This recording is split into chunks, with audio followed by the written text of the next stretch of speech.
Hello, Phil here from Wings of Pegasus, and welcome to another analysis video. On the agenda tonight we have Orianthi, and she's going to be playing through her version of the Jimi Hendrix classic Voodoo Child. So let's get Orianthi up on screen and see how she gets on.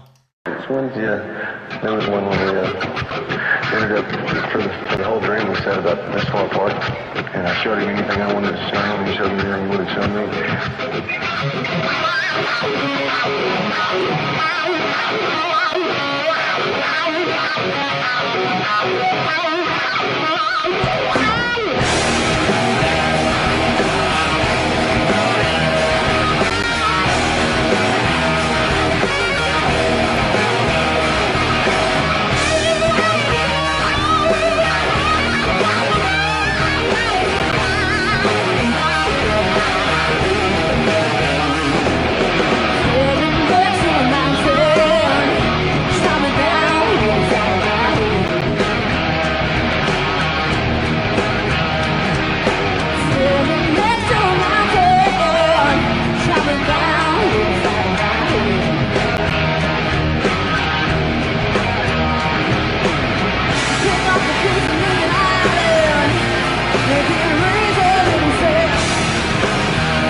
Cause I'm a voodoo child.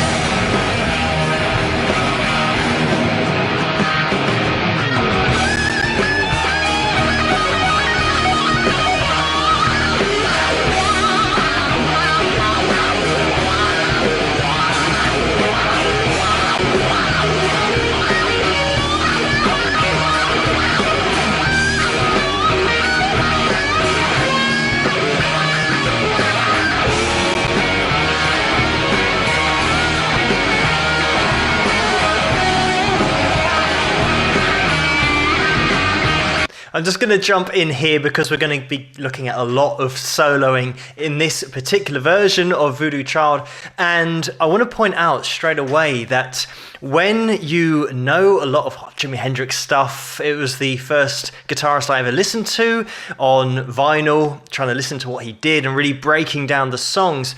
If you've played Voodoo Child and you've really worked it out, you can start to get an idea of what the version is going to be like that a guitarist is going to play.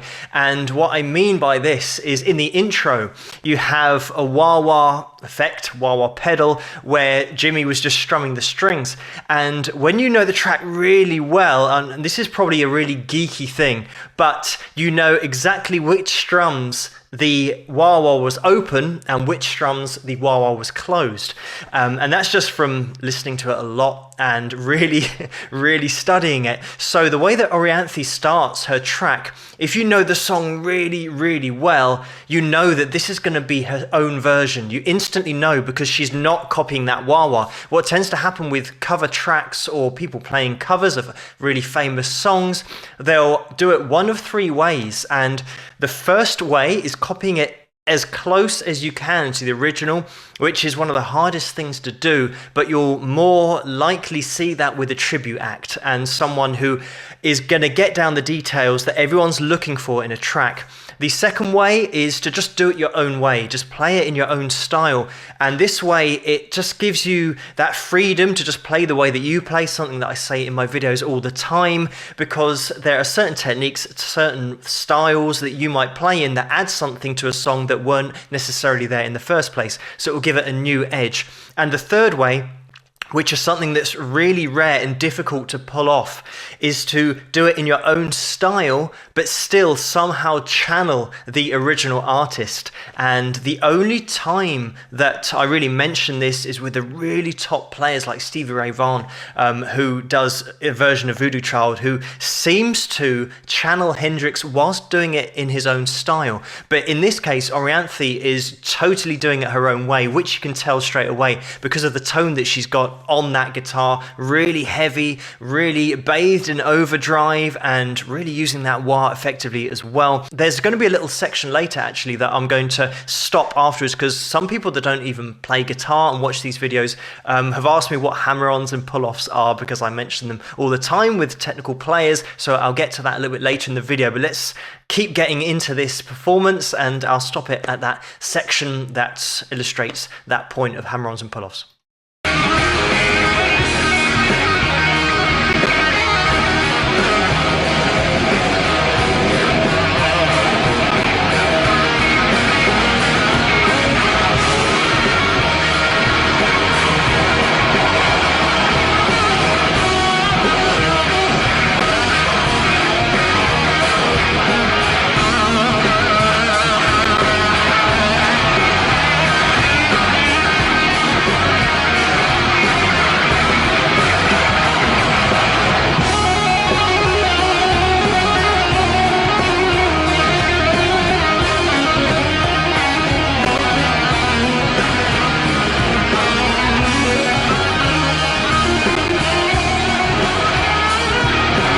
And there it was, that little section. You can see with her right hand, she's got it up in the air. So she's picked the string to begin with, but then she's using hammer-ons and pull-offs to keep that sustain on the string and add sustain to the string and just get that string to vibrate all the time. A hammer-on is when you've got your first finger, that's already anchored onto the guitar, onto that fretboard. And then with the third finger and the second finger and the little finger, you can hammer onto a string, which is now going to make that note sound, especially with a lot of overdrive. What you'll find is that hammering on and doing it on a clean tone, you have to work a lot harder. So one of those things, always practice on a clean tone if you can. But in this case, Orianthi is doing the hammer on, and then the pull off is when you pull down and away from the string, therefore giving the string even more resonance, making it vibrate whilst you're leaving the string. A lot of people make the mistake of when they're doing pull-offs to make the angle too vertical. If you come straight off the fretboard, you don't get a loud sound. And you can even do this at home if you play guitar, or if it's something that you struggle with, you want to push into the guitar and pull down off the string. And if your technique's right, you should be muting the other strings. The high E string, for example, and the B string, those strings should be muted with your first finger so that you can really pull down and away and actually hit those other strings, but they'll be muted so you don't hear them. And that will give you a really loud, concise pull-off. So Orianthi is doing that hammer-on and pull-off technique here, and a really good example to show you just what those two techniques are. Just a hammer-on and then a pull-off, hammer-on, pull-off, hammer-on, pull-off. That's all she's doing here. Another thing that I want to point out is when you're watching top players, when they use the wah-wah pedal, it's almost like they're using that wah-wah as a voice, and I haven't seen a top guitarist be able to resist doing the wah-wah sound with their mouth, and Orianthi is one of those as well. I think every guitarist just does that. It's so difficult to not express your voice through your guitar, and you can look out for that when she does use the wah-wah. She's doing the wah-wah-wah with her mouth while she's playing. But let's get into the last couple of minutes of this performance.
And there we go. And what I love about Orianthi's playing is that she doesn't mind pushing it to the boundaries. Another thing that I say when watching guitarists that are really top players, top guitarists, they push the boundaries of their playing right to the edge, but they never overstep that edge. I'm sure everyone watching this has seen a lot of guitarists that have been to see live who really do let it all hang out live, really push the boundaries of their playing, but it always just almost starts to get better the more they push it, and they never kind of go over that precipice of then losing their way and making lots of mistakes. Another one of those guitarists that is never going to just sit down on a chair, look at her fretboard and not put on a show. You can see the amount of distance she actually covers here as well. It's a good cardio workout. Another thing to mention is her singing. On her original stuff, she doesn't do a lot actually on this Voodoo Child cover, but on her original stuff she actually does some really great vocals as well, and I say that always doubles the difficulty. And if you're not a natural singer, you've got to spend a lot of time on your vocals to get them up to speed. So somebody that plays at a really top level lead guitar wise and sings with a great voice as well is a really rare thing, and it's great to see Orianthi putting in a little bit of vocals here. One thing that I would have loved to have seen in this performance, and it probably isn't in there because of time constraints and having a particular set time that you've got to adhere to, but I would have loved to have seen a breakdown. And that's what you get in a lot of instrumental based tracks. I know this has got a little bit of vocals in, but it's mostly an instrumental. And we actually have that on the original Hendrix track, the way that he starts all guns blazing, then halfway through the track, 3/4 of the way through, really rolls off some of that volume to take that gain off that lead sound. Mitch Mitchell would then bring it all down on the drums as well, and Jimmy would start playing those really cool throwaway lines that are hardly there, but you can just hear them, and it's such a great dynamic change. Just a quick word about Orianthi's technique. She's got vibrato down at the top of bends as well as on her fretted notes.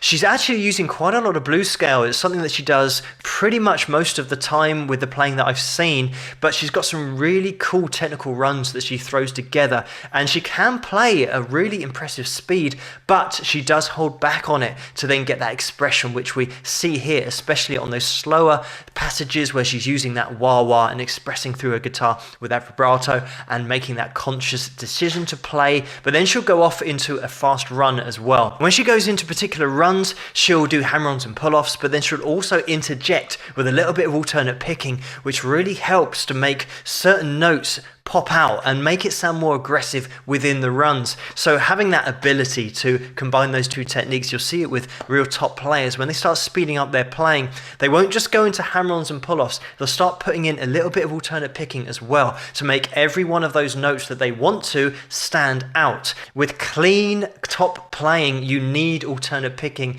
and when I do a video of somebody who's effectively shredding on acoustic guitar, that is super impressive because you don't have any gain or overdrive to kind of hold your hand whilst you're playing through the runs. Every note has got to count on acoustic. So when Orianthi does play clean, here's pretty heavy sound that she's got going on, but when she does play clean, she's got the ability to match those hammer-ons and pull-offs with alternate picking if she wants to, just to make it really nice and concise. So definitely Orianthi's own version of Voodoo Child. Sometimes it's better just to do your own version rather than getting bogged down with trying to copy someone else too much. People who comment on my videos always say I'm never going to be as good as this player or that player, or they say I can't get the same expression as this player, the people that they idolize, whereas I say just don't try and copy another player, play your own way, because there'll be certain techniques that you find easy that they will struggle with. Believe it or not, it's true. So that when you do a cover of a track, you will lean towards certain techniques and certain notes that another player wouldn't, because they don't find that as easy as you do. So therefore, just with that variation, it means that your cover will sound different to everybody else. But thank you so much for suggesting this video for me to take a look at. Keep those suggestions coming in the comments below. Let me know what you guys think. If you like this video, please give it a thumbs up and subscribe, and I'll see you guys at the next one. Rock!